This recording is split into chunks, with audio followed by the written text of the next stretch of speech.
我呢度就係萊茵河下谷嘅一個最著名景點嘅地方啦。咁我停低俾大家睇下。咁呢度就係萊茵河嚇。咁樣以前咧我就覺得冇乜所謂啦，都唔會話咁多城堡嘅啫。其實真係好多城堡嘅。我哋頭先開咗10分鐘已經5、6個啦。咁呢兩個咧就比較經典啲嘅。咁呢個已經係廢棄咗，但係依然都係大家可以見到係可以上去食嘢㗎嚇。係咪啊？咁遠啲嘅地方咧，咁我就開個慢鏡頭俾大家慢慢睇。頭先已經有一部郵輪經過。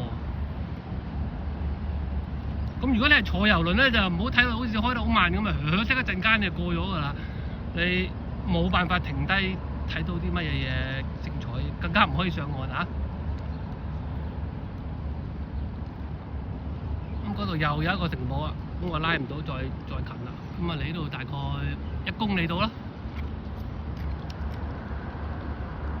咁呢度見到咧，前面嗰啲山坡全部都係呢個葡萄園啊，葡萄酒莊，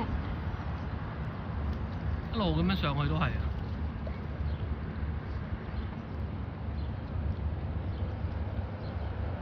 呢度亦都有個小嘅城堡嘅。呢度啲城堡咧就唔係話好似我哋好似咩大不了咁啊，好似呢度啲柏文咁，兩邊你有錢你就可以起㗎啦。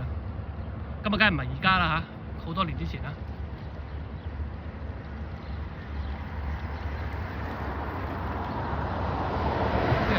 都係沿山而上嘅呢個酒莊啊！見到有部車仔落嚟㗎啦，喺度收葡萄園啊！